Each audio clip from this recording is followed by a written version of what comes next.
car Dieu est un Dieu puissant, il règne de son saint lieu avec sagesse, amour, oui, Dieu est un Dieu puissant. Wow, Dieu est un Dieu puissant, il règne de son saint lieu avec sagesse, amour, oui, Dieu est un Dieu puissant.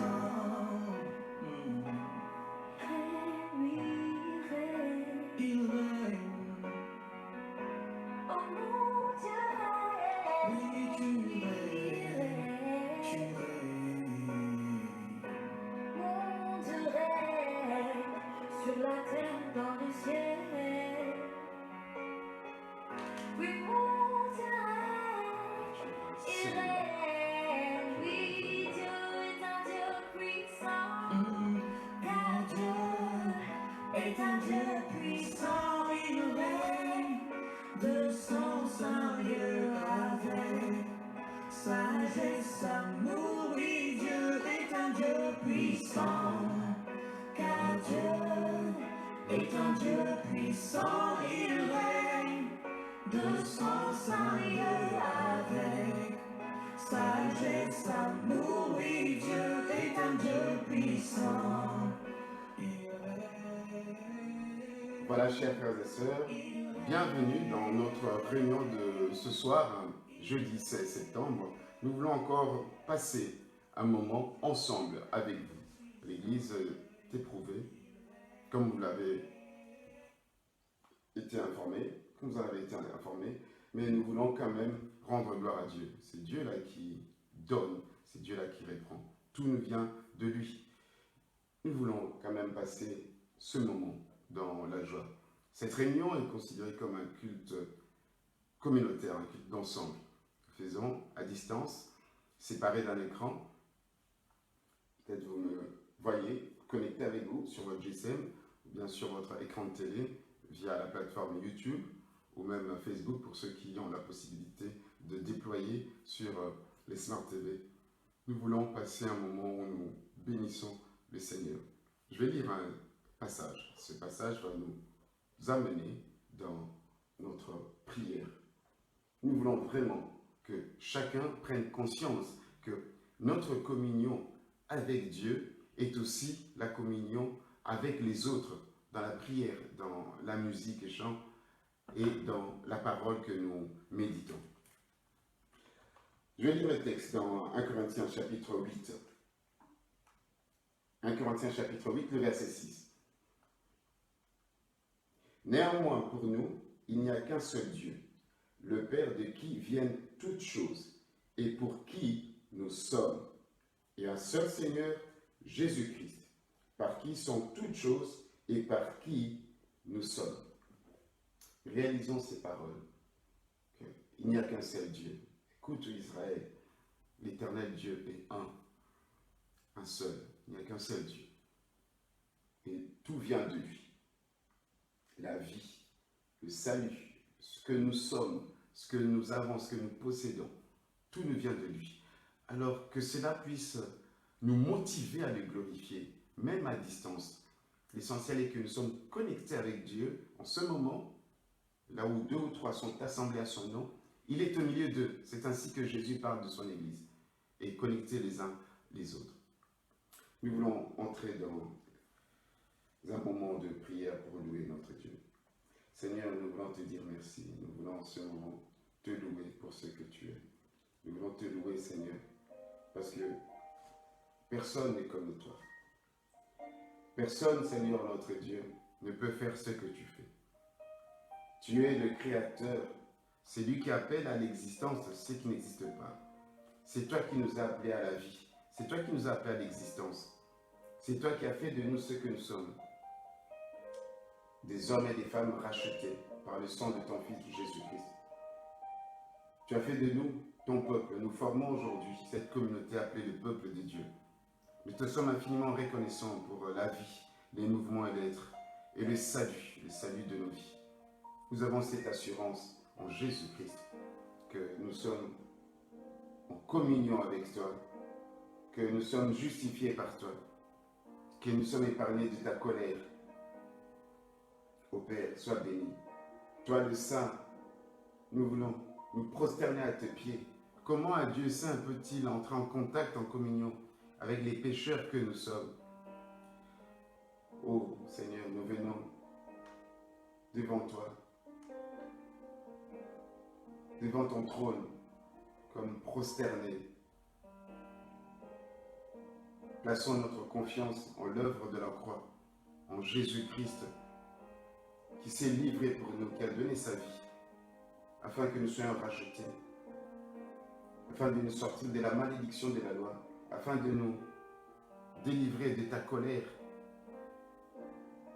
et faire de nous ton peuple. Seigneur, nous te disons merci. Oh Dieu Saint, nous te disons merci pour tout. Nous te disons merci pour ce que tu fais dans ton Église. Nous te disons merci pour les hommes et les femmes que tu as donnés dans notre Église locale. Nous te disons merci pour nos dirigeants, les pasteurs, les anciens. Nous te disons merci pour les équipes que nous formons, que ce soit dans la chorale, l'équipe de louange, que ce soit l'équipe qui fait l'accueil, l'équipe qui fait le service social, cafétéria.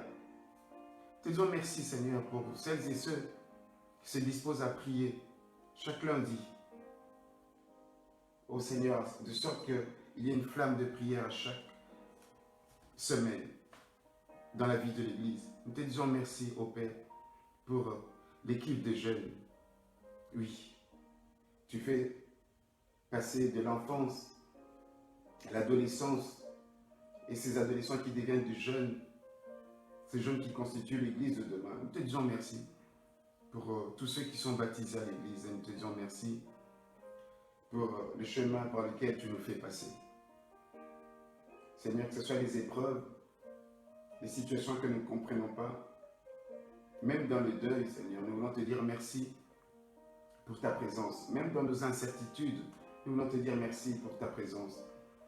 Même, Seigneur, dans le chômage, nous voulons te dire merci pour ta présence et ton accompagnement. Seigneur, même dans la maladie, Seigneur, même dans la solitude, nous voulons te dire merci. Avec nos blessures, avec nos maladies, avec nos angoisses, nous te disons merci pour ta présence. Nous voulons te louer et te bénir pendant ces temps que nous avons réservés pour toi. Nous voulons te bénir et te louer pour ta miséricorde, pour ton amour, pour ta fidélité. Oui, Seigneur, nous voulons ne pas oublier que tu es un Dieu fidèle. Même si nous sommes infidèles, toi tu demeures toujours fidèle. Fidèle, Seigneur, à ton alliance, fidèle à ton salut, fidèle, Seigneur, à ton appel. Oh Seigneur, des fois nous sommes stupides. Des fois, Seigneur, notre Dieu, nous oublions que sans toi, nous sommes perdus. Sans toi, Seigneur, où aurions-nous? Que ferions-nous de bon? Oh Seigneur, sois béni. Seigneur, sois loué là où se trouve mon frère, là où se trouve ma soeur, l'Église qui est connectée et les frères et sœurs qui nous rejoignent, même s'ils ne font pas partie de notre communauté de l'Église locale. Seigneur, reçois ce temps de prière. Reçois ce temps de prière, Papa. Reçois ce temps de prière, mon Dieu. Reçois ce temps de prière, Seigneur Jésus. Nous voulons passer un moment où nous te prions sincèrement. Nous déversons nos cœurs devant ton trône. Nous déversons nos cœurs comme de l'eau que l'on déverse pour faire sortir tout ce qui nous accable, tout ce qui reste dans nos cœurs. Ça peut être des besoins, de culpabilité, des besoins de confession. Nous voulons confesser. Nous voulons, ô Dieu, pendant ce temps, que tu puisses, dans la prière, rencontrer tout un chacun dans son état d'âme, dans sa souffrance, dans ses interrogations, aussi dans ses projets, dans ses décisions. rencontre ton Église, Seigneur, dans ses besoins, les disposer d'un local, d'un bâtiment propre pour faire les activités, la célébration du culte que nous faisions habituellement, le culte évangélique, la réunion d'enseignement, la réunion de prière, la réunion des jeunes, la réunion des dames, la réunion des hommes, les répétitions des chorales et les temps, les nuits de prière. Seigneur, nous avons besoin de disposer d'un local avec ce que nous avons, avec la bonne volonté que tu crées et que tu mets dans les cœurs de ceux que tu connaisses, de ceux qui sont appelés par toi, de ceux qui sont rachetés, de ceux qui sont tes disciples. Ô Dieu, visite ton Église. Vois, Seigneur, notre Dieu, les besoins de nos cœurs.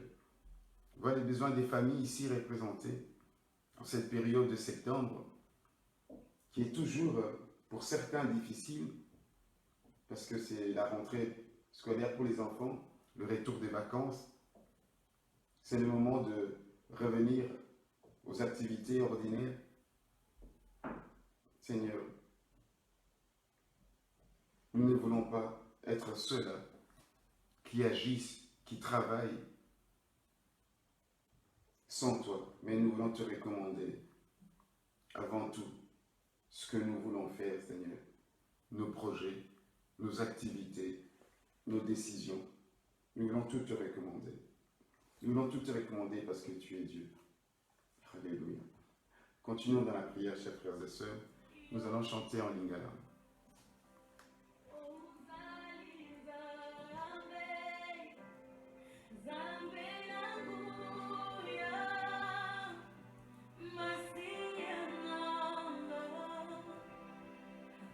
Que tu es le Dieu Tout-Puissant, toi, le Messie. Tu es revêtu de gloire.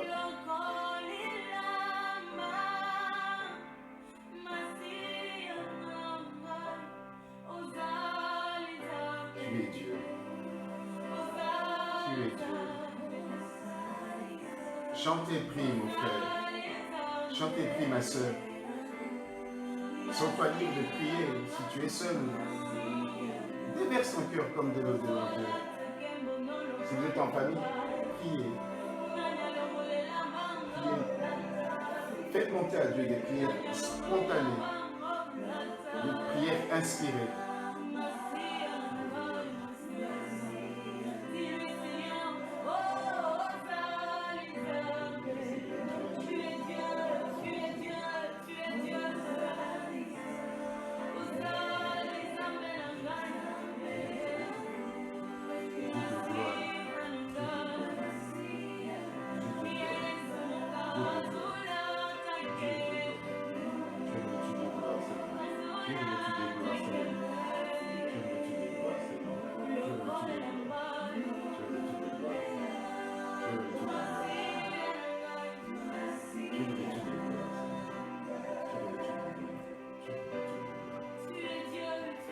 Seigneur, nous voulons que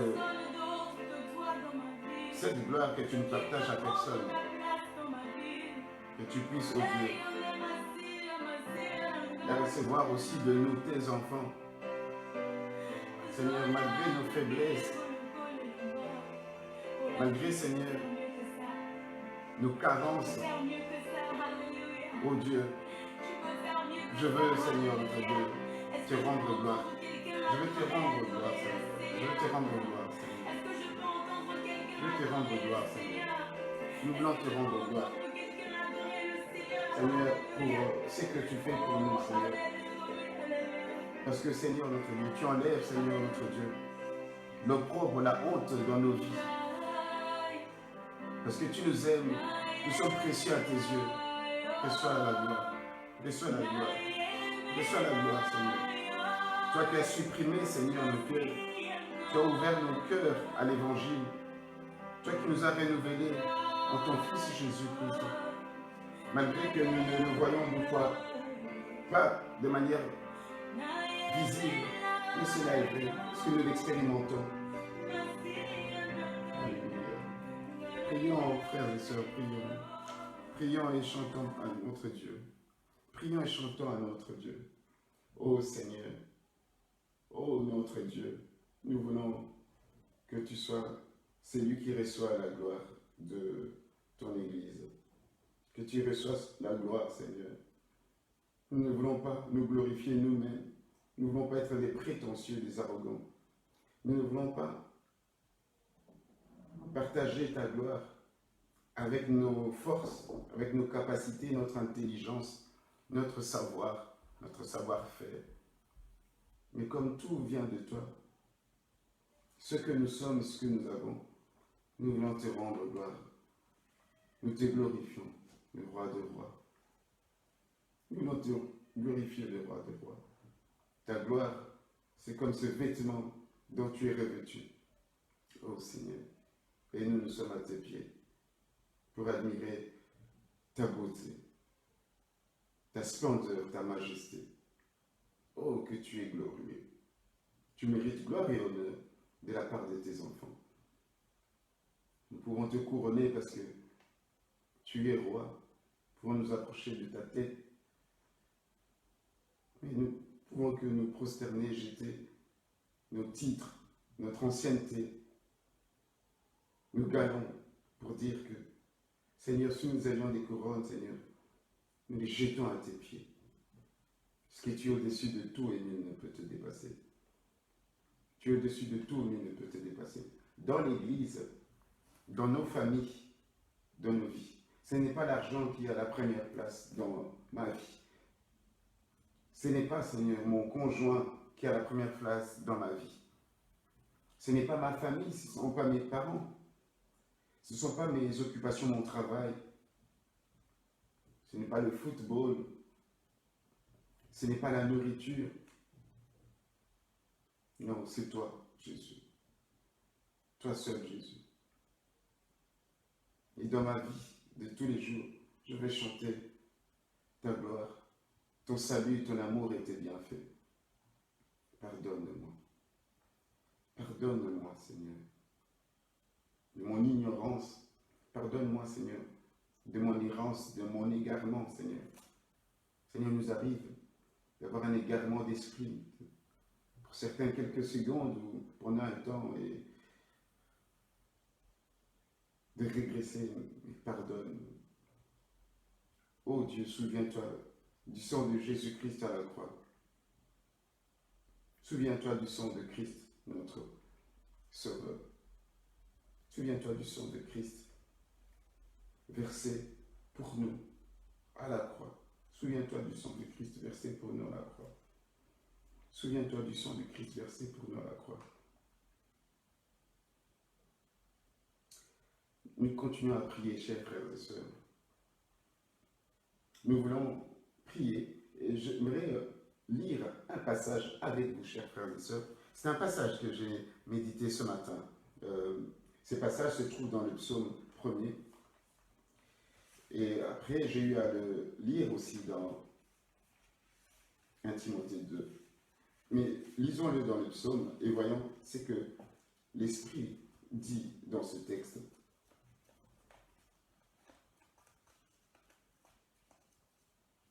Psaume 1er, le verset 6.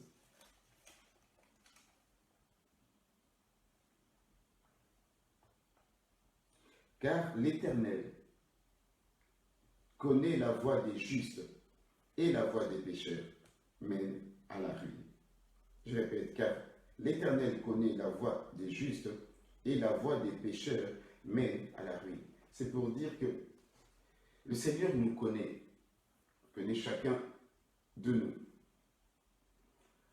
Ceux qui sont hésitants, ceux qui sont lâches, ceux qui sont actifs, courageux, ceux qui s'engagent vraiment à la vie, à la participation des activités de l'Église, et ceux qui ne le font pas, et ceux qui, pour x, y raison, restent bras croisés. Le Seigneur connaît aussi ceux qui sont bons et ceux qui sont mauvais. Le Seigneur connaît ceux qui sont justes à ses yeux et ceux qui se comportent comme des pécheurs.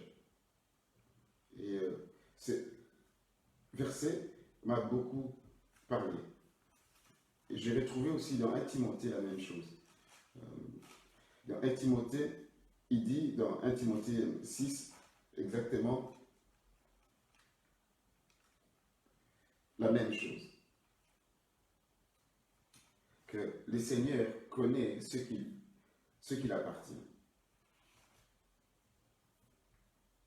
Si le Seigneur connaît ce qu'il appartient, vraiment, remettons-nous à Dieu entre ses mains. Et disons-lui, répétons-lui que nous sommes les troupeaux de son pâturage. Nous sommes son peuple. Et nous voulons à chaque fois le redire et le confesser.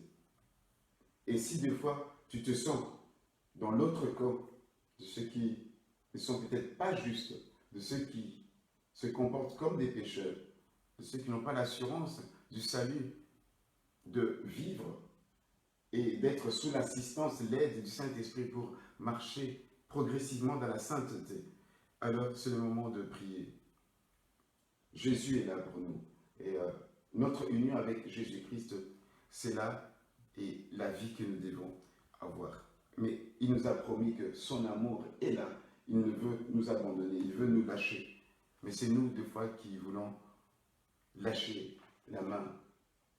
Comme cet enfant qui est tenu par la main par son père, nous voulons lâcher la main, nous voulons nous rendre indépendants, autonomes.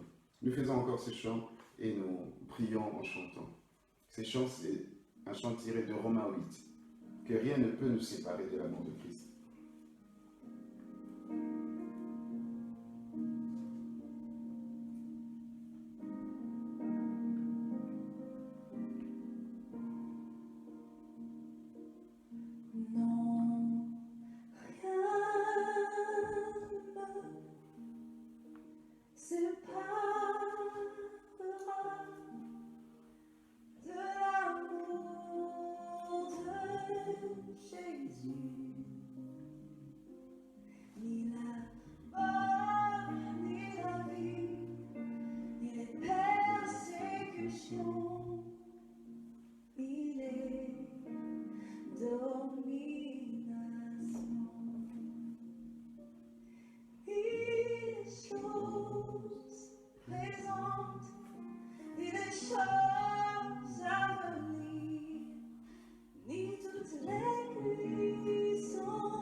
puisses arrêter, Seigneur, tout ce qui nous submerge, Seigneur, que ce soit au niveau des occupations futiles et inutiles.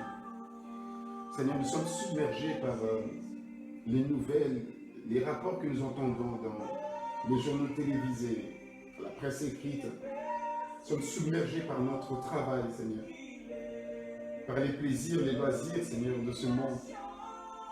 Oh Dieu, aide-nous, Seigneur, à savoir que nous t'appartenons, Seigneur, que nous sommes connus de toi, Seigneur, afin que ce jour-là, tu ne dises pas que je ne vous ai jamais connu, mais que nous soyons celles et ceux qui font ta volonté. Oui, que nous soyons celles et ceux qui font ta volonté. Seigneur, que les choses de ce monde, Seigneur, ne puissent pas nous séparer de toi. Nous avons besoin de ta présence, Seigneur, de ta lumière, Seigneur, dans nos obscurités, Seigneur, dans nos cœurs, Seigneur. Ta lumière. Parle-nous. Parle-nous afin que nous soyons enfermés. Parle-nous afin que nous soyons enfermés, oh Jésus. Parle-nous, Seigneur, afin que nous soyons véritablement tes disciples. Tu connais ceux qui t'appartiennent, Seigneur. Tu connais la voie des justes et celle des méchants, des pécheurs. Mène, Seigneur, notre Dieu, à la ruine. Nous ne voulons pas emprunter ce chemin-là de perdition, mais nous voulons être celles et ceux qui écoutent ta parole, cette parole qui invite, qui engage, Seigneur, qui met en action. Alléluia. Seigneur, ta parole est une lampe à nos pieds, une lumière sur le sentier de notre vie, justement afin que nous ne soyons pas ceux-là qui prennent cette mauvaise voie qui mène à la ruine. Parle-nous au travers de cette méditation de ce soir sur 1 Corinthiens chapitre 8. Instruis-nous, façonne-nous, accomplis-nous, ô Père, malgré que le moral n'est pas bon, l'Église est éprouvée. Nous sommes ailleurs, nous nous interrogeons sur nos vies, sur l'actualité, sur le devenir de nos enfants, sur le fait que nous prenons de l'âge. Mais nous voulons être déconnectés en ce moment de tout cela et que ta parole remplisse notre esprit, notre âme et même nos corps, que notre être tout entier soit enveloppé de l'action de ton esprit au travers de ta parole. Au nom de Jésus, nous avons ainsi prié. Amen. Voilà, chers frères et sœurs, nous voulons maintenant passer un temps où nous allons méditer le texte, comme vous avez vu dans les titres, de 1 Corinthiens chapitre 8. Je vais vous inviter à prendre vos Bibles. Pour ceux qui sont restés sur 1 Corinthiens 8, nous allons faire la lecture des 13 versets de ce chapitre. 1 Corinthiens chapitre 8, du premier verset au verset 13. Pour ce qui concerne les viandes sacrifiées aux idoles, nous savons que nous avons tous la connaissance. La connaissance enfle, mais la charité édifie. Si quelqu'un croit savoir quelque chose, il n'a pas encore connu comme il faut connaître. Mais si quelqu'un aime Dieu, celui-là est connu de lui. Pour ce qui est donc de manger des viandes sacrifiées aux idoles, nous savons qu'il n'y a point d'idole dans le monde et qu'il n'y a qu'un seul Dieu. Car s'il est des êtres qui sont appelés des dieux, soit dans le ciel, soit sur la terre, comme il existe réellement plusieurs dieux et plusieurs seigneurs, néanmoins, pour nous, il n'y a qu'un seul Dieu, le Père de qui viennent toutes choses, et pour qui nous sommes, et un seul Seigneur, Jésus-Christ, par qui sont toutes choses et par qui nous sommes. Mais cette connaissance n'est pas chez tous. Quelques-uns, d'après la manière dont ils envisagent encore l'idole, mangent de ces viandes comme étant sacrifiées aux idoles, et leur conscience, qui est faible, en est souillée. Ce n'est pas un aliment qui nous rapproche de Dieu. Si nous en mangeons, nous n'avons rien de plus. Et si nous n'en mangeons pas, nous n'avons rien de moi. Prenez garde toutefois que votre liberté ne devienne une pierre d'achoppement pour les faibles. Car si quelqu'un te voit, toi qui as de la connaissance, assis à table dans un temple d'idoles, sa conscience, à lui qui est faible, ne le portera-t-elle pas à manger des viandes sacrifiées aux idoles? Et ainsi, le faible périra par ta connaissance, le frère pour lequel Christ est mort. En péchant de la sorte contre les frères et en blessant leur conscience faible, vous péchez contre Christ. C'est pourquoi, si un aliment scandalise mon frère, je ne mangerai jamais de viande afin de ne scandaliser mon frère. Parole du Seigneur. Chers frères et sœurs, dans ce passage que nous venons de lire, il est question des viandes sacrifiées aux idoles. L'apôtre répond aux Corinthiens sur les questions qu'ils lui ont posées.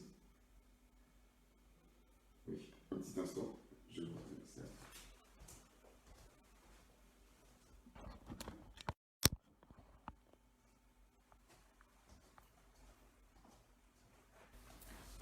Excusez pour le souci technique. L'apôtre répond aux Corinthiens pour les questions qui lui ont été posées.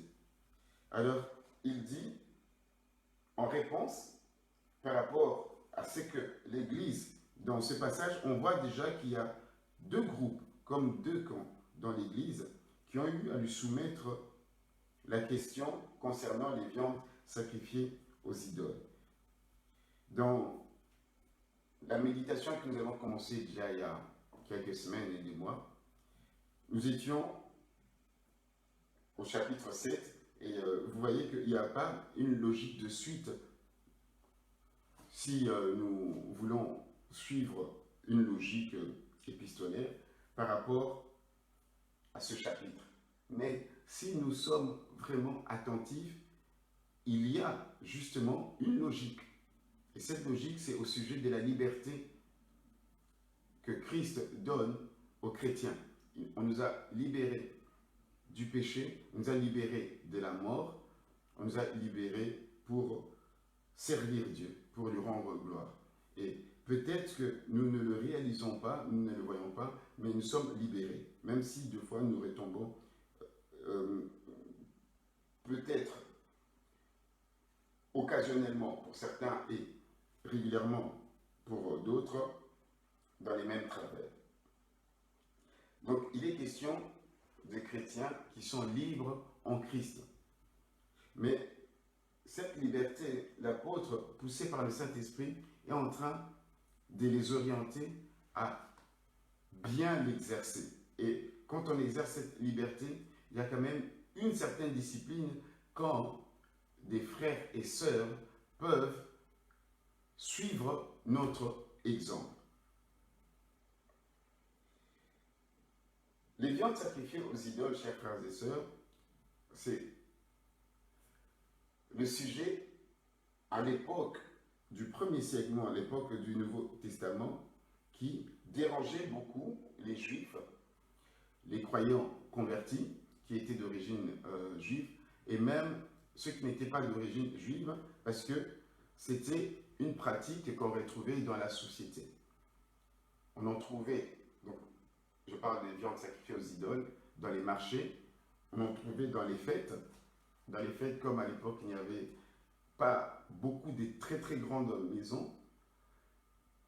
Généralement, les réceptions, les banquets, les fêtes étaient organisés dans les temples, dans les avenants, dans les annexes des temples. Et là, on mangeait de ces viandes sacrifiées aux idoles. C'est pour ça, lorsque vous lisez, vous allez voir qu'il est question de manger et de participer à manger ces viandes dans les temples. Ce qui apparaît, et surtout quand vous voyez le verset 10 au verset 11. Mais qu'en est-il de ces viandes? Pourquoi on appelle cela viande sacrifiée aux idoles? Tout simplement parce que ces viandes-là provenaient des des sacrifices qu'on offrait pour des divinités. Pas qu'on offrait à Dieu, puisque à l'époque, Dieu n'agréait plus des sacrifices offerts, parce que le temple était donc, à Jérusalem, et là, dans 1 Corinthiens chapitre 8, nous sommes plus ou moins dans les années où l'apôtre Paul est en mission dans des contrées où Dieu lui a envoyé pour gagner des non-juifs, c'est-à-dire des païens. Et donc, là-bas, il y avait leur propre temple. Il ne s'agissait pas du temple de Jérusalem. Et donc, ils avaient des prêtres qui offraient ces sacrifices aux divinités. Donc, généralement, c'était les entrailles et peut-être la graisse qu'on offrait à la divinité. Et le reste de l'animal, une partie était pour le prêtre et l'autre, c'était la personne qui venait offrir, qui mangeait avec le prêtre ou qui pouvait rentrer avec cela. Parce que les parties destinées au feu, au sacrifice, étaient déjà offertes. Maintenant, ce qui se passait, c'est que comme il y avait beaucoup de monde qui venait sacrifier dans les différents temples, les prêtres ou les sacrificateurs avaient beaucoup de viande pour eux. Alors, s'ils avaient une grande famille, ils pouvaient en manger régulièrement et en partager, mais tellement que ça dépassait, ils en revendaient au marché. Et ils avaient mis un système où on pouvait vendre de ces morceaux de viande. Et la superstition jouant, c'était un élément de marketing. Que vous allez acheter de la viande au marché, sachez-le que ces viandes-là, ce sont des viandes qui viennent des temples, qui ont été manipulées par des prêtres, et surtout des viandes sacrifiées aux idoles. C'est-à-dire, c'est comme si, pour certains qui étaient hyper superstitieux, qui pouvaient être en communion avec ces divinités, donc ces dieux à qui on offrait ces sacrifices, d'autres qui pouvaient recevoir, je ne sais pas, quelque chose de bien parce qu'ils pouvaient manger de ces viandes. Et donc, comme ça inondait les marchés, les tables, donc même les personnes qui ne voulaient pas participer à ce genre de rituels, ces personnes sauvées étaient obligées, s'ils avaient faim, s'ils allaient en famille acheter comme aux abattoirs d'Anderlecht ici à Bruxelles, ils étaient obligés de s'en procurer. Alors, ça leur posait un problème. Mais doit-on acheter ces viandes-là au marché ou pas? Ça, c'est déjà une question. La deuxième est que, comme Corinthe était une ville très cosmopolite et qu'il fallait vivre ensemble, la convivialité était fort recommandée si on voulait avoir des pistons, des connexions, du travail. Il fallait participer justement aux banquets, aux réceptions qui étaient offerts. Maintenant, les gens qui avaient un peu des scrupules excessifs se disaient, mais est-ce que moi, en tant que juif, ou bien en tant que chrétien d'origine juive, est-ce que je peux m'associer, même si c'est mon ami, même si c'est mon employeur qui m'invite, même si c'est la fête d'un voisin qui marie sa fille, est-ce que je dois y assister? Donc c'est là que les chrétiens ont dit non, nous devons poser la question à l'apôtre Paul pour savoir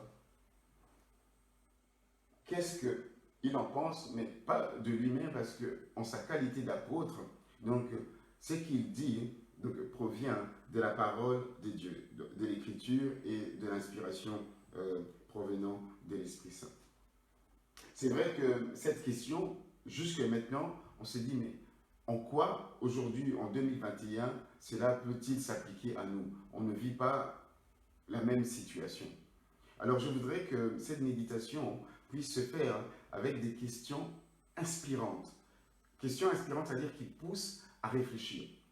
Prenons un exemple que nous voulons planifier une activité d'évangélisation, de gagner des âmes pour notre Seigneur et les amener à grandir, à croître dans la parole de Dieu, à célébrer le culte avec nous.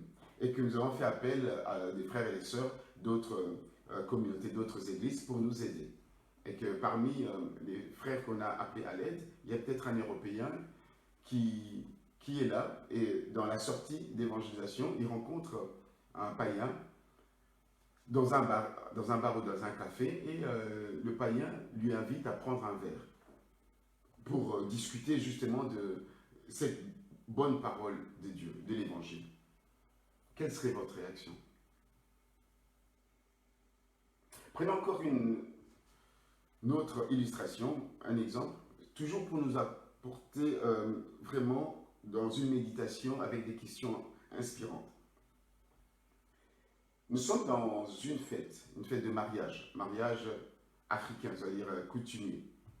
Et donc, dans la salle, il y a un groupe folklorique, hein, un groupe de danse traditionnelle. Et que le marié, c'est un homme de Dieu, pasteur, qui se fait prendre par sa maman pour justement suivre la coutume, l'usage de leur famille ou bien de leur coutume, et ils font quelques pas de danse folklorique. Quelle serait votre réaction? Alors un autre exemple, c'est que dans une église, donc je pense que ça s'est passé il y a plus de 7 ans, des amis à Naples. Alors il y avait un homme qui s'est converti, un parrain de la mafia. Cet homme s'étant converti, il a donné une grosse somme d'argent, en tout cas une partie de sa richesse, à l'église pour que l'église puisse avoir un bâtiment et propager la parole de Dieu, faire avancer le royaume de Dieu. L'église était divisée. Les uns disaient que cet argent, c'est l'argent du diable, ça servit à faire les œuvres du diable. On ne peut pas accepter cela. Les autres disaient, mais c'est à Dieu qu'appartient l'or et l'argent. Et bien, cet argent-là, donc, en venant à l'église, sert pour la cause de Dieu. L'église était tellement bousculée par cette situation que beaucoup plus tard, finalement, ceux qui sont restés sont restés. Cette église est devenue la plus grande de Naples, jusqu'à peut-être il y a quelques années. Et il y a eu un orphelinat pour les démunis. Avec cet argent, il y a eu aussi beaucoup de jeunes de la ville qui se sont convertis. Il y a eu beaucoup d'activités dans la ville qui a fait que des âmes ont été sauvées. Qu'en pensez-vous? D'autant plus que l'argent, chers frères et sœurs, nous l'utilisons tous, vous et moi, pour payer le train, pour payer les transports, pour payer à manger. Pour chaque chose que nous voulons faire, nous utilisons l'argent.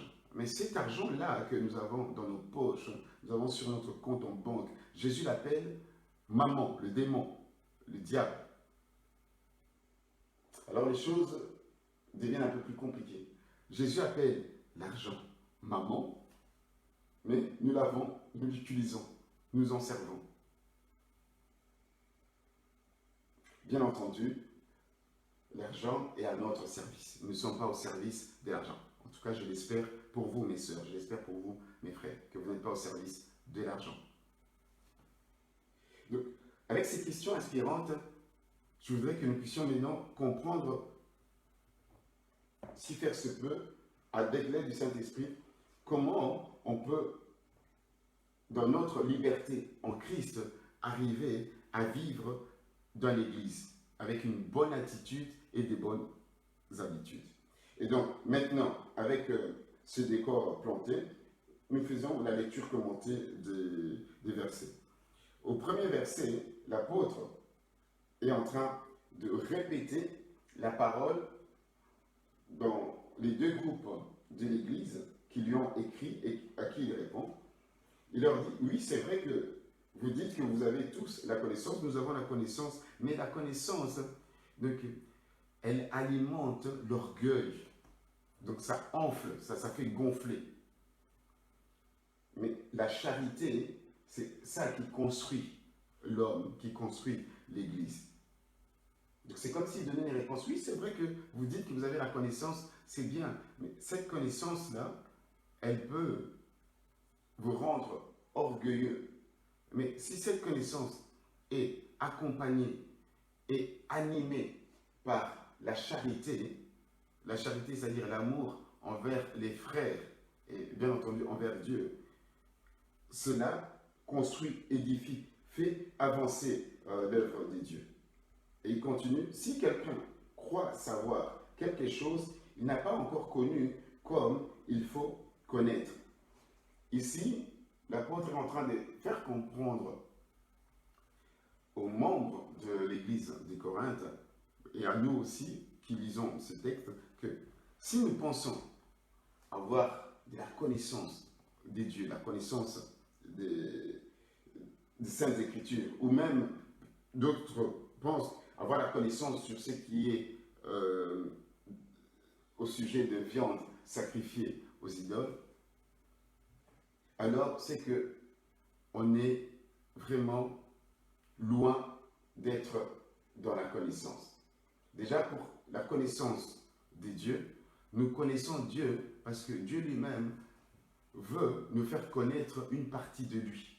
Et moi en premier, j'ai toujours enseigné dans l'école des disciples, l'école des ministères, sur les dieux de la Bible. Et dans la partie les attributs des dieux, j'ai toujours dit, et peut-être mentionné dans le syllabi que vous avez, en tout cas la plupart des membres de notre communauté, que ce que nous connaissons des dieux, par exemple que Dieu est omniprésent, omnipotent, omniscient, que Dieu est amour, Dieu est juste, Dieu est saint, c'est comme si Dieu ouvrait une fenêtre au ciel pour nous faire voir une partie de lui.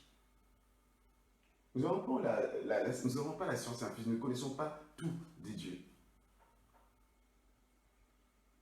C'est parce qu'il veut se révéler cette partie-là. On ne sait pas si c'est 10%, 5%, 1% que nous connaissons Dieu. Nous connaissons Dieu en fonction de ce que lui il nous permet. Alors on ne peut pas dire que nous avons la connaissance ou toute la connaissance. C'est comme ça que l'apôtre Paul est déjà en train de secouer les Corinthiens pour le faire comprendre. Et que même par rapport aux Saintes Écritures et à des sujets comme la viande sacrifiée aux idoles, nous connaissons seulement en fonction de ce que le Saint-Esprit veut nous donner comme connaissance.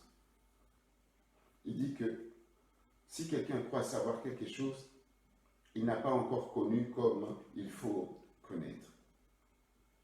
Mais si quelqu'un aime Dieu, celui-là est connu de lui.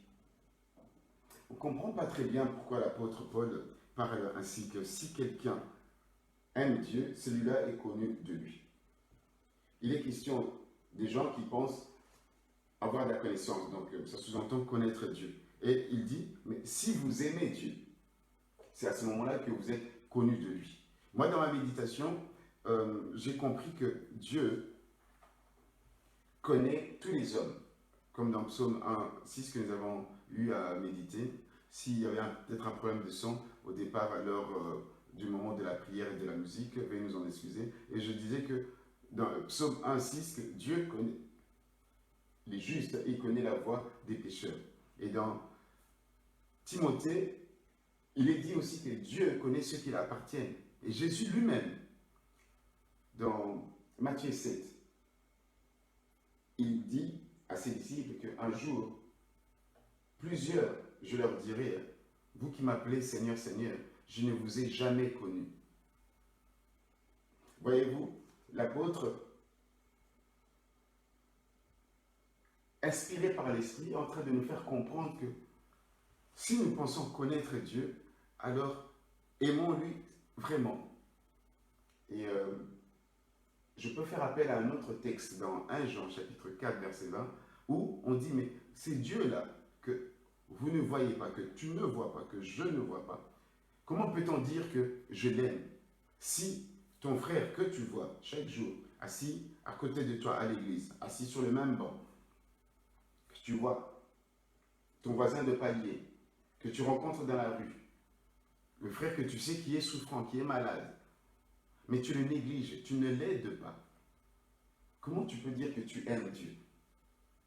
Donc, la charité dont il est question, qui construit, justement, c'est cette charité qui consiste à aimer Dieu et à aimer les frères et sœurs, à aimer son prochain. Ici, on comprend que l'apôtre Paul est en train de dire que si quelqu'un a la charité, vraiment, il aime Dieu et il aime les frères et sœurs, il aime l'Église, il aime la vie de l'Église, les activités de l'Église, il aime aider les gens, il aime sauver les âmes. Alors cette personne-là est connue des dieux.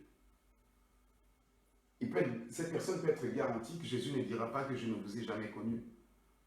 Parce que cette personne fait la volonté du Seigneur. Et au verset 4, il parle maintenant, il va dans le vif du sujet, il dit, pour ce qui est donc de manger des viandes sacrifiées aux idoles, nous savons qu'il n'y a en réalité point d'idole dans le monde, il n'y a qu'un seul Dieu. Ici, il reprend encore, l'argument de ceux qui se sentent un peu forts, qui ont un savoir avancé dans l'œuvre de Dieu ou bien dans la vie chrétienne. Il leur donne raison, parce que au verset qui suit, il leur dit, effectivement, s'il y a des êtres qui sont appelés des dieux, soit dans les ciels ou sur la terre, comme il existe réellement plusieurs dieux et plusieurs seigneurs, néanmoins, pour nous, il n'y a qu'un seul Dieu, le Père de qui viennent toutes choses, pour qui nous sommes, et un seul Seigneur Jésus-Christ, par qui sont toutes choses et par qui nous sommes. L'apôtre ne veut pas rejeter comment eux, dans leur connaissance, qui maintenant nous savons que ce n'est pas une connaissance totale et complète, qu'ils ont quand même raison de mettre Dieu au-dessus de tout, qu'il n'y a qu'un seul Dieu et qu'il n'y a qu'un seul Seigneur. Et je pense que nous devons réaliser ces paroles et les visionner, les voir. C'est comme si ces paroles pouvaient être imaginées pour comprendre que Dieu est notre Père, que tout ce que nous sommes, tout ce que nous avons, nous vient de lui. Mais en pratique, nous pensons que Dieu est comme un automate, donc une machine où on vient, on lui donne des ordres et qui doit tout donner de manière instantanée. Puisque nous sommes habitués avec l'avancée de la technologie à voir les choses instantanément. Mais on oublie qu'il est Père. C'est un Père et c'est lui qui éduque. Un Père aimant. Un Père qui fait grandir, qui prend soin, qui nourrit. Un Père responsable. C'est pour ça que dans la prière, vous voyez que les apôtres dans la Bible présentent Dieu comme notre Père. Ils ne prennent pas la peine d'invoquer Dieu avec les appellations de l'ancienne alliance. Jibor, Eloé, Shama. Donc tous ces noms-là, on les résume Dieu notre Père, Dieu le Père de notre Seigneur Jésus-Christ. Parce que c'est beaucoup plus profond, parce que le christianisme, ce n'est pas le fait de faire des choses en suivant un rituel, en suivant, des étapes. C'est une relation avec Dieu, une relation avec Jésus, notre Seigneur. Et la relation qui apparaît dans les Saintes Écritures, c'est la relation de père et fils, de père et fille, mais d'un père responsable. Donc, il fait déjà comprendre que si Dieu est notre Père, que de lui nous vient tout ce que nous avons, le salut, la vie, et même les bénédictions, les opportunités que nous avons, ne viennent de lui. Des fois, nous sommes stupides à penser que c'est notre intelligence, c'est notre carnet d'adresses qui fait que nous puissions avoir un tel succès ou bien des opportunités. Alors, il continue, toujours pour faire réfléchir, en disant, mais cette connaissance n'est pas chez tous, Quelques-uns, d'après la manière dont ils envisagent encore l'idole, mangent de ces viandes comme étant sacrifiées aux idoles et leur conscience qui est faible en est souillée. Ce n'est pas un aliment qui nous rapproche de Dieu. Si nous en mangeons, nous n'avons rien de plus. Si nous n'en mangeons pas, nous n'avons rien de moins.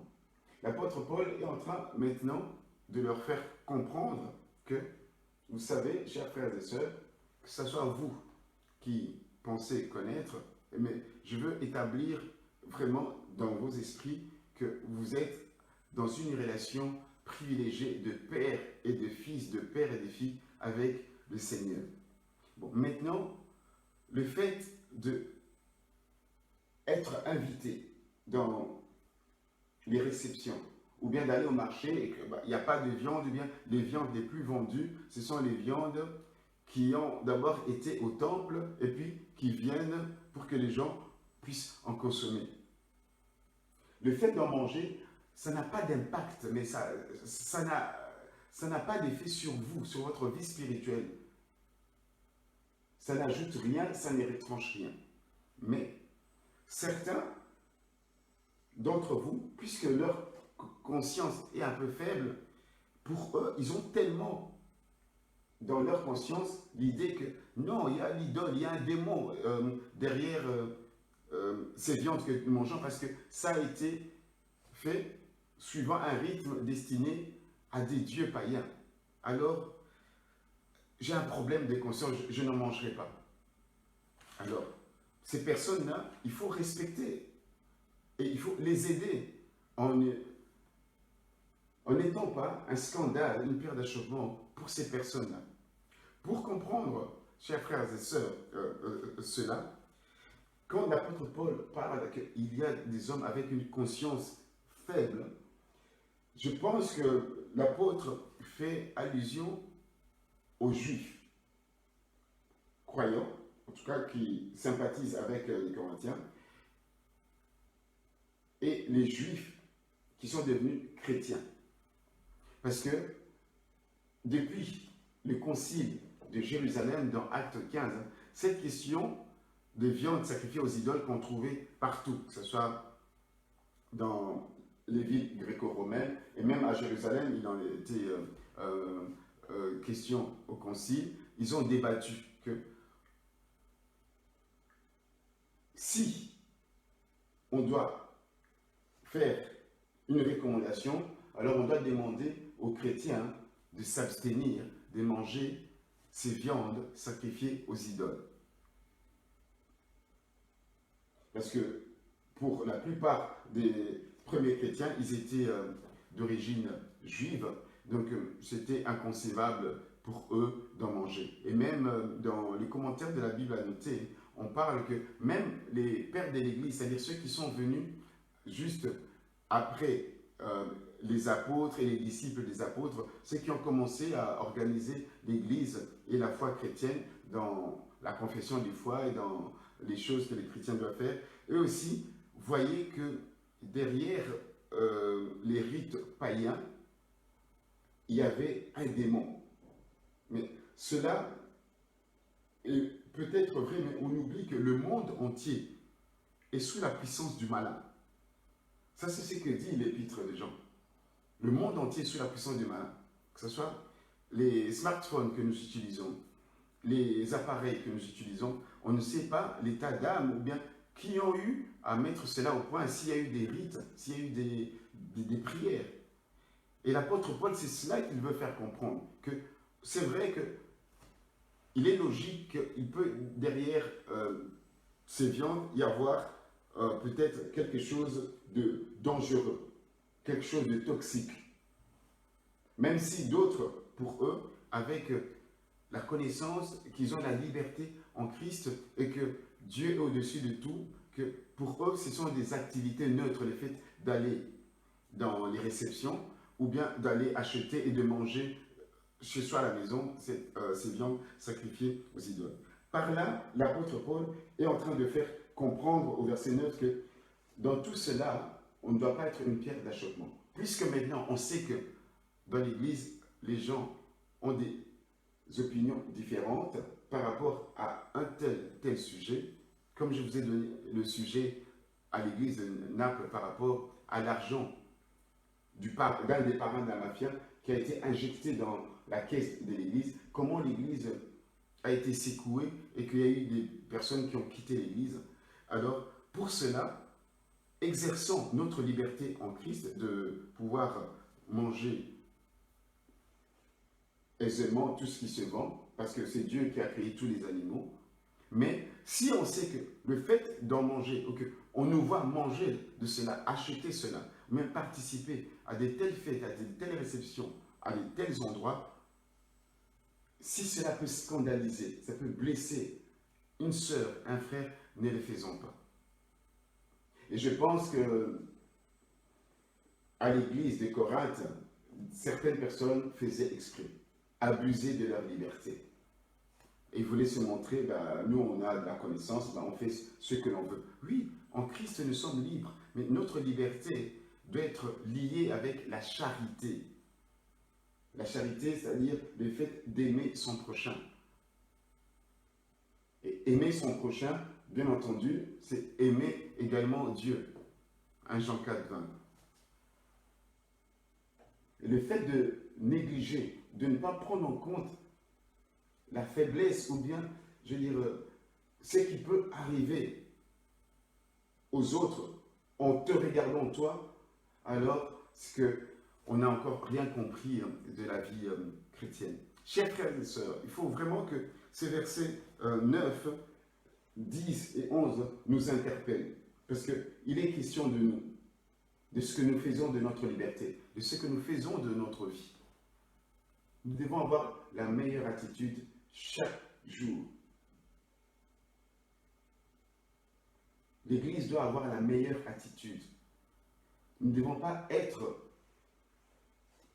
l'Église ou bien les frères et les sœurs qui scandalisent les autres croyants par notre liberté, notre façon, notre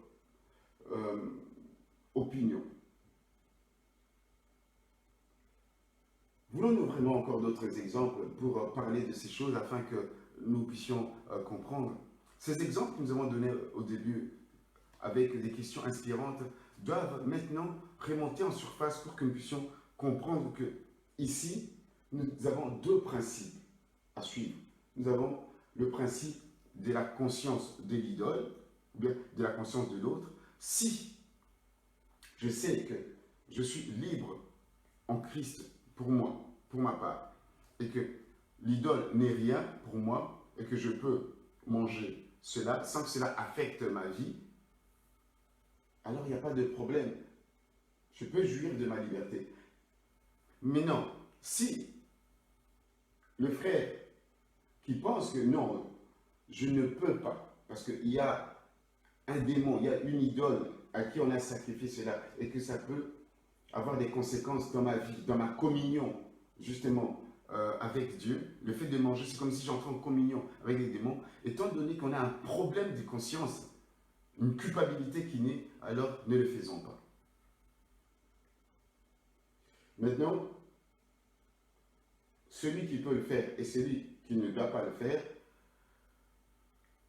face à la présence de l'autre, c'est lui qui a cette liberté doit faire un effort de ne pas participer ou manger les viandes sacrifiées aux idoles. En exemple, je vous ai donné l'exemple du frère qui évangélise et qui pour lui prendre un verre d'alcool ou de vin, cela ne pose aucun problème, il en profite même pour rester et parler de l'évangile. Cela, pour lui, ce n'est pas un problème. Mais en présence des autres frères, des autres sœurs, qui pour eux, c'est un péché, c'est un mal de prendre de l'alcool, ne fût-ce qu'un verre, alors il ne faut pas le faire. D'autant plus si le frère ou la sœur qui voit cela vient de sortir difficilement de l'alcoolisme et qui voit un responsable, une personne comme un aîné dans la foi, faire cela, est-ce que le frère ou la sœur qui avait des problèmes d'alcoolisme ne va-t-il pas baisser dans la foi, retomber, imiter l'aîné de la foi dans l'alcoolisme, sachant qu'il ne sait pas gérer cela, alors va tomber encore dans des cuites, dans une ivresse peut-être qui peut devenir ingérable par la suite. Voyez-vous? On peut encore donner l'exemple de la musique. Nous vivons à Bruxelles, une ville un peu comme Corinthe, où c'est cosmopolite, il y a beaucoup de croyances, il y a beaucoup d'opinions, et nous devons vivre ensemble, il y a la convivialité. On ne vit pas en tant que chrétien dans une île tout seul. Et donc, dans nos moments de joie, si pour toi, tu sais que cette musique qui joue, même si elle ne glorifie pas Dieu uniquement, et que ça parle de l'amour du monde, que ça parle d'un narratif d'actualité ou bien social, qui parle peut-être, pour les Africains, je ne sais pas, d'un fait sociétal. Si pour toi, danser et même chanter cela, ça n'a pas de problème, mais pour d'autres qui sont accros à la musique et à la danse, ça peut poser un problème. Et l'apôtre dit que ce frère peut périr. Ce n'est pas vraiment perdre la foi, mais c'est-à-dire par rapport au fait d'avancer dans la foi, de grandir dans la foi, d'être construit dans sa foi. Le frère peut être tellement déçu qu'il peut imiter le mauvais exemple et ne plus avancer du tout. Et alors c'est cela que l'apôtre appelle le fait de périr à cause de ta connaissance, à toi qui as cette connaissance qu'en Christ nous sommes libres.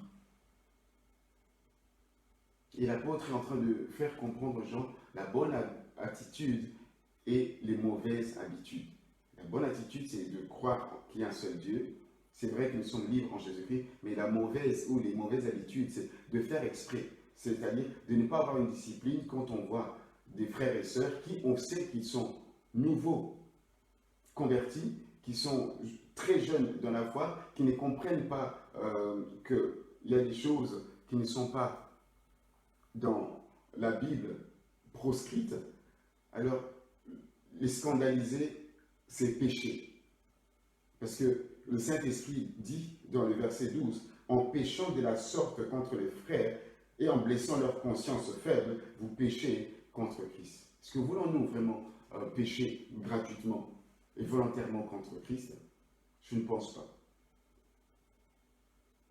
C'est Jésus qui nous amène à avoir une relation avec une relation intime, fait que nous sommes ceux-là dans la vie chrétienne qui n'avons pas une liste des choses à faire et à ne pas faire, mais qui avons juste à aimer Dieu, à faire ce que Dieu aime et à ne pas faire ce que Dieu n'aime pas. C'est tout.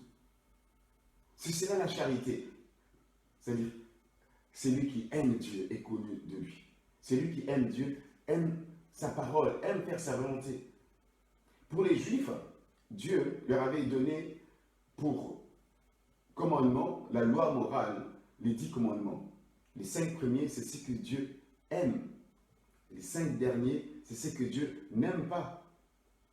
Comment Dieu n'aime pas un certain nombre de choses? Oui, justement parce que les 5 derniers, ça touche notre relation avec les autres. N'est pas voler, n'est pas porter des faux témoignages, n'est pas convoiter la femme et les choses de son prochain. Toutes ces choses-là. Voyez-vous, chers frères et sœurs, le Seigneur nous appelle à avoir une vie équilibrée. La liberté avec la charité. Et on est solidaires les uns les autres. Nous sommes connectés en ligne. Peut-être nous sommes peu nombreux, mais nous sommes une grande église. Donc, nous sommes appelés libres en Christ, mais à vivre dans la charité, avec notre liberté et dans la solidarité. À prendre souci des autres, les uns les autres. Ceux qui sont faibles, nous ne devons pas les négliger, les mépriser, ou bien leur faire des choses qui vont leur faire lâcher la foi et même la participation à l'œuvre de Dieu. Cette question est encore développée davantage au chapitre 9. Dieu voulant, ça sera peut-être un frère ou un autre membre du collège des anciens qui pourra continuer. Et ça va jusqu'au chapitre 10. Au chapitre 9, l'apôtre Paul donne une clé pour comprendre cela. Et cette clé, on la comprend mieux quand nous voyons ce sujet de viande sacrifiée aux idoles tel que c'est relaté dans Actes chapitre 21. Je vous ai dit que déjà dans Acte 15, on en parle, dans Acte 21, on en parle aussi. L'apôtre Paul dit que lui, dans le but de gagner beaucoup pour Christ, de gagner toutes les catégories, que ce soit les juifs, les gens avec des scrupules excessifs par rapport à la loi de Dieu, que ce soit la partie morale ou bien la partie cérémonielle et vie sociale. Les païens qui sont devenus croyants et les païens qui ne sont pas encore devenus croyants. Donc, il essaye de s'adapter pour les gagner à Christ. Et l'apôtre développe. Et il va aussi pour traiter le fait de la convivialité. Le fait de manger, que ce soit à la maison ou bien dans les temples, c'est que quand on nous invite à manger, c'est une sorte de communion. Les chrétiens, quand ils mangeaient ensemble, c'est ce qu'on appelait les agapes. Et même, c'était cela même la Sainte Seine qui découlait de ces moments où on mangeait dans la communion fraternelle, un repas fraternel, et puis on participait à la table du Seigneur. Et vous allez le voir au chapitre 10, et il fait un parallèle entre le fait d'être en communion avec la table du Seigneur et une communion avec la table des démons, c'est-à-dire manger les viandes sacrifiées aux idoles, parce que c'est sous-entendu que derrière chaque idole, il y a un démon. Mais ça, nous le verrons par la suite. Chers frères et sœurs, donc, avec cette méditation, nous avons vraiment voulu que Dieu puisse nous aider à vivre de mieux en mieux dans la vie de l'Église, c'est-à-dire à faire tout pour que le frère et la sœur que Dieu a mis devant moi, à mes côtés, ne puissent pas tomber, ne puissent pas être scandalisés. Si Jésus-Christ s'est livré pour toi, pour moi, pour les autres frères également, alors nous ne pouvons pas sacrifier, livrer une partie de notre liberté en adoptant une discipline, comme le Saint-Esprit nous le demande dans 1 Corinthiens 8, aujourd'hui et dès maintenant. Pouvons-nous pas sacrifier cela? C'est vrai que cette situation de viande sacrifiée aux idoles ne nous touche pas directement, mais nous avons réfléchi avec ces quelques exemples pour comprendre que c'est plutôt d'autres défis ou bien d'autres questions qui relèvent de l'éthique, du comportement chrétien, qui fait que nous devons avoir la bonne attitude et les bonnes habitudes. C'est ainsi que nous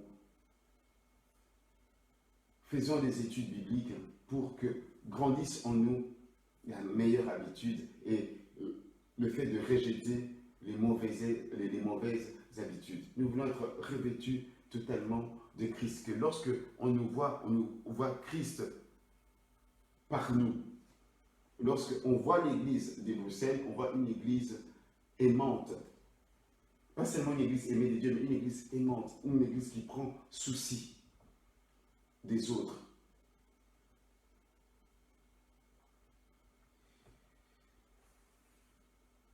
Nous voulons, frères et sœurs, prier. Nous allons prier pour la parole que nous avons écoutée et nous allons aussi prier pour les sujets de l'Église. L'Église est éprouvée, nous allons prier aussi pour cette douleur que nous partageons. Nous avons aussi des cas des maladies qui sont toujours signalées et donc nous allons passer un petit temps d'intercession. Inclinons nos têtes et prions le Seigneur.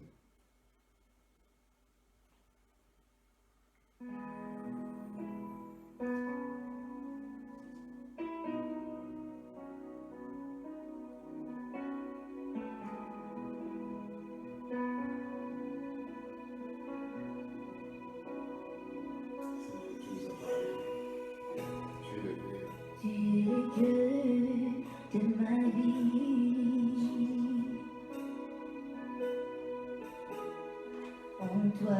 trouver le salut.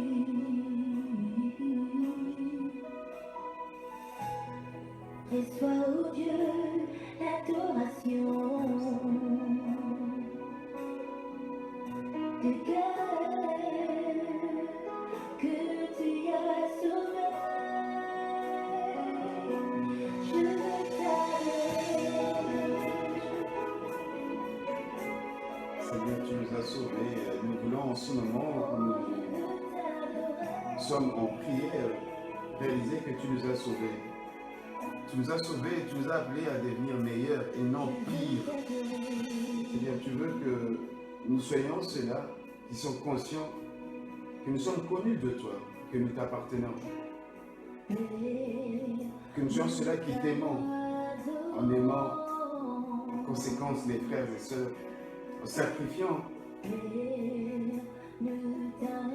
notre héritage de liberté, en ayant une discipline afin que les scandales ne puissent pas prendre place dans l'Église, dans la communauté. Nous voulons que nous soyons ceux-là qui t'élouent, qui te glorifient dans leur corps, dans leur comportement.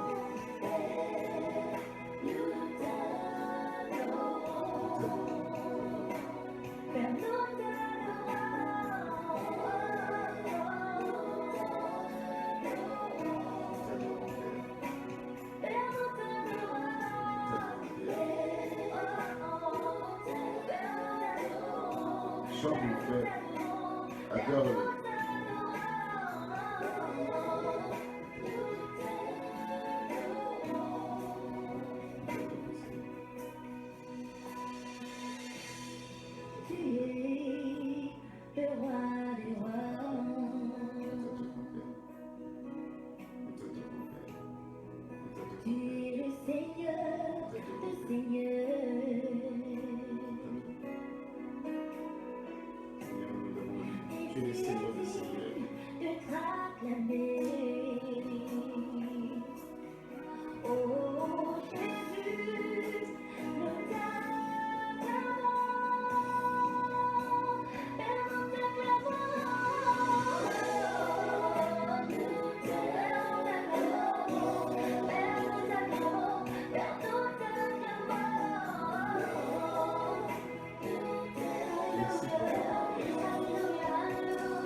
Quelque chose de nouveau dans nos vies.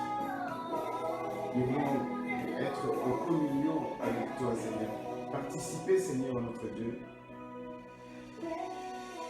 à ce nouveau élan que tu donnes par ton esprit de vivre dans la charité, dans la solidarité. Nous voulons être vrais, Seigneur. Nous ne voulons pas être ceux-là, Seigneur, qui par leur exemple refroidissent les autres à venir à l'évangile. Oui, Seigneur. Que cette parole travaille dans l'action de ton esprit dans la vie de mon frère et de ma sœur qui me suivent.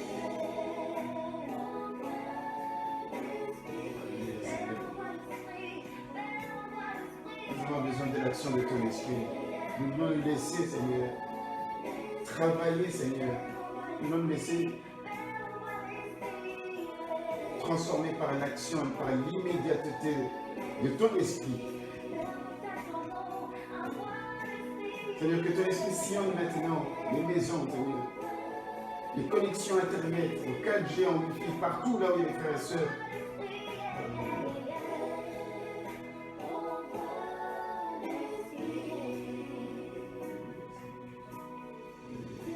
Le Dieu de transformation, c'est toi. Le Dieu de transformation, c'est toi. Transforme ton Église, Seigneur. Nous ne voulons pas être, Seigneur, un repère des pécheurs, Seigneur, un repère des boudeurs, un repère, Seigneur, notre Dieu, des saboteurs, un repère, Seigneur, des gens, Seigneur, qui sont égoïstes, et orgueilleux, Seigneur, arrogants, mais des hommes et des femmes simples, disciples de Jésus. Seigneur, nous voulons maintenant, continuons à prier maintenant, frères et sœurs, pour les sujets que nous connaissons, Seigneur, que nous connaissons dans l'Église, que ce soit les maladies, que ce soit les besoins qu'on présente le lundi. Seigneur, nous voulons te recommander, te livrer à toi, Seigneur. Livrer, Seigneur, à ton action, à ton secours, à ta guérison. Salut nos mamans, Seigneur, qui sont alitées. Le Dieu de la vie, c'est toi. Le Seigneur de la vie, c'est toi. De toi nous provient toute chose. La bonne santé, le rétablissement, la vigueur dans les muscles. Oh Dieu. Dieu de toute sagesse, Dieu de la science connue et inconnue encore. Père, tu connais les molécules que le staff médical a besoin pour soigner, pour traiter les pathologies, les maladies. Oui, Seigneur, tu utilises des hommes et des femmes pour apporter des soins, mais toi, tu apportes la guérison par ta décision, par ton bras puissant, grand et étendu. Fais quelque chose. Par ton esprit, Seigneur, visite, Seigneur, que ce soit les maladies chroniques dans notre communauté, ceux qui souffrent, Seigneur, en silence, dans la solitude, que nous n'avons pas connaissance, les couples, les enfants, les personnes isolées qui souffrent. Nous voulons que tu les visites, ô Seigneur, parce que nous nous confions en toi. À qui irions-nous demander? Nous n'allons pas chez les idoles, nous ne sacrifions pas aux idoles, nous ne donnons pas l'argent aux idoles afin que nous vienne la faveur, afin que nous vienne la guérison, la santé. Et nous ne le faisons pas à toi non plus. Nous ne te donnons pas l'argent pour que tu nous donnes la santé, la bénédiction, les voitures, le travail. Mais nous te donnons nos vies. Nous nous livrons totalement à toi. Nous te donnons nos cœurs, les membres de nos corps, ce que nous sommes, ce que nous avons. Nous, notre famille, nos enfants, nos conjoints, notre richesse, notre avoir, nous te les confions. Ô Père, Dieu de miséricorde, tu es Père, tu sais ce dont nous avons besoin. Tu es le Dieu qui veut nous rendre parfaits. Justement, tu veux nous accomplir sans fracture, Seigneur. Guéris.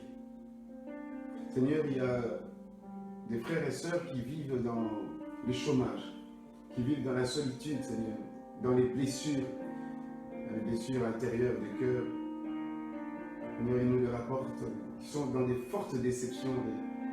Certains frôlent la dépression, rien qu'en les regardant, en les écoutant. Interviens, mon Dieu, de la maladie de notre maman. Son mari nous fait le rapport. Oh Dieu, visite-la, elle est ta servante, elle participe à la vie de l'Église. Non pour recevoir quelque chose de toi, mais parce qu'elle t'aime simplement, comme tu demandes que nous puissions être ceux-là qui t'aiment, parce que nous sommes connus de toi. Fais quelque chose. Vois ses larmes, vois sa souffrance. Fais quelque chose pour elle. Demande ta miséricorde et ta guérison sur elle. Sillonne sa rue, visite-la à Scarbeck, à Saint-Josse. Visite-la, Seigneur notre Dieu, à Uccle, à Los. Visite-la, Seigneur notre Dieu.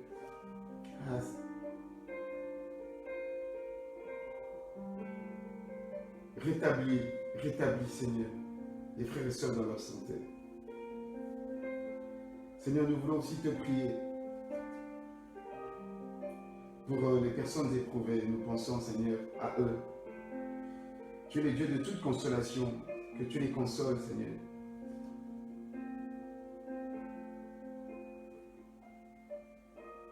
Seigneur, nous voulons aussi te recommander, Seigneur, Ceux-là, Seigneur, qui vivent dans l'angoisse, Seigneur, d'avoir un rapport médical ou une mauvaise nouvelle. Seigneur, que tu consoles les cœurs, que tu sois là. Tu es le Dieu qui est au contrôle de tout. C'est Dieu qui donne tout. C'est Dieu qui garde, qui conserve. C'est Dieu qui renouvelle. C'est Dieu qui fait passer des étapes de progrès en progrès, de mieux en mieux. Seigneur, l'Église est éprouvée, nous voulons te recommander, Seigneur, la vie de l'Église entière entre tes mains. Nous recommandons maman Madeleine Séa, notre maman, ainsi que les enfants, notre sœur, maman Ruth qui était parmi nous, ainsi que d'autres frères et sœurs, les enfants avec leurs conjoints, les petits-enfants, les arrière-petits-enfants. Seigneur, que tu consoles et que l'organisation de ces funérailles, Seigneur, se fasse à merveille. L'Église est consciente qu'elle est engagée dans la co-organisation. Donne-nous, Seigneur, la bonne volonté. Pas seulement, Seigneur, la bonne volonté à des âmes qui sont déjà charitables, mais à tout un chacun, aux papas, aux mamans, aux jeunes, aux enfants, qu'ils apprennent à être dans la charité et solidaire par rapport aux situations qui arrivent. Nous sommes dans un monde du lendemain, dans un monde vivant, dans un monde où nous avons besoin de la solidarité. Nous venons de passer, Seigneur, et nous passons un temps Covid, mais ce n'est pas un temps qui marquera l'histoire à jamais. L'histoire est divisée en deux, avant Jésus-Christ et après Jésus-Christ, et même dans notre vie.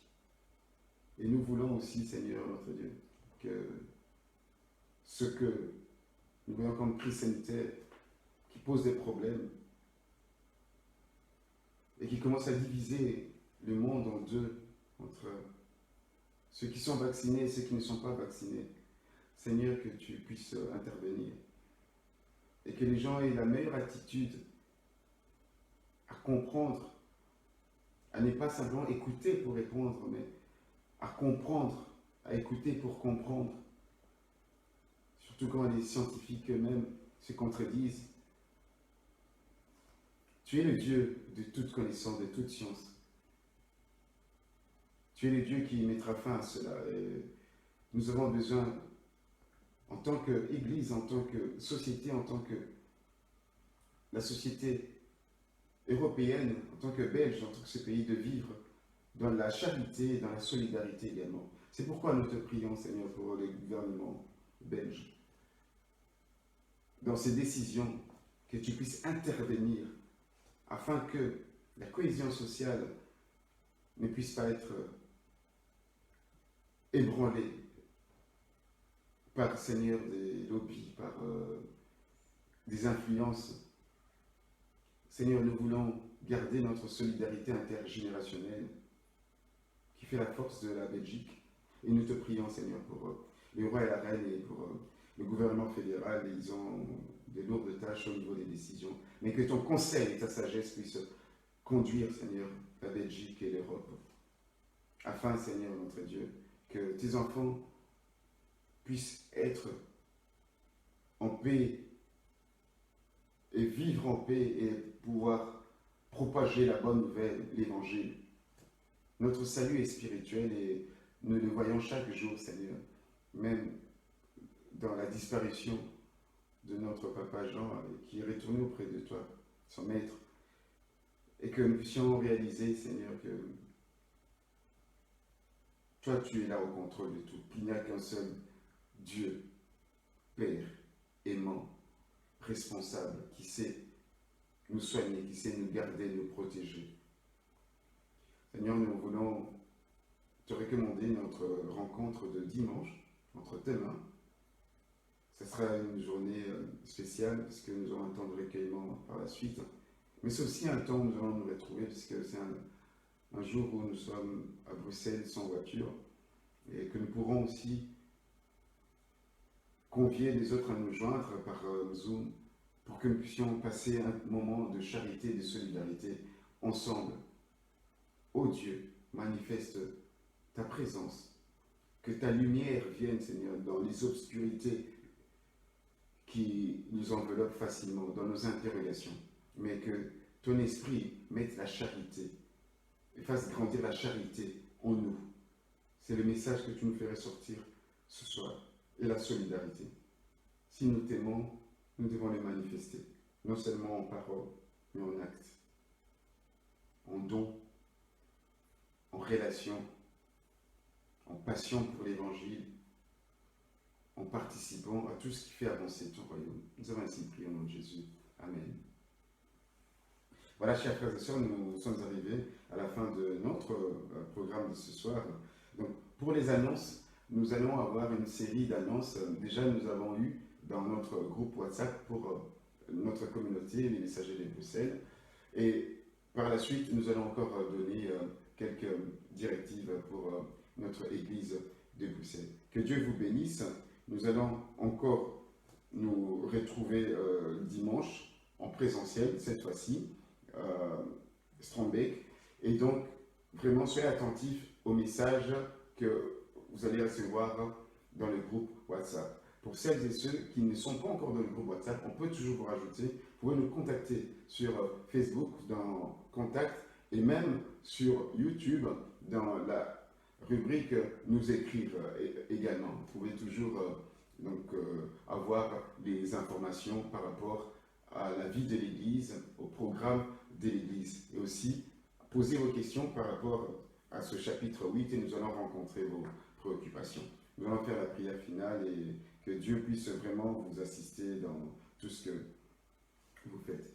Seigneur, nous voulons te dire merci pour ce jeudi que tu nous as donné, malgré que l'Église est éprouvée. Nous voulons te dire avec joie, Seigneur, et avec foi que nous dépendons de toi. Tout ce que nous sommes, tout ce que nous avons, nous viennent de toi, toi qui es notre Père. Étant donné, Seigneur notre Dieu, que nous sommes conscients de cela, nous savons que tu es un Père responsable, que tu prépares de bonnes choses pour nous. Bénis notre soirée, pour ceux qui vont passer à table et ou qui auront d'autres occupations. Bénis les débuts de la semaine qui va commencer demain. Bénis notre rencontre de dimanche, que nous soyons nombreux en présentiel. Et bénis aussi, Seigneur notre Dieu, tout un chacun qui va participer au niveau des collectes, au niveau des cotisations, faire en sorte que l'Église soit une Église qui reflète la charité, qui reflète l'amour pour Dieu et l'amour de Dieu. Que ta grâce au Seigneur Jésus-Christ, l'amour de Dieu le Père et la communication, la communion de l'Esprit soient avec un tout à chacun. Nous avons ainsi prié. Amen. Que Dieu vous bénisse.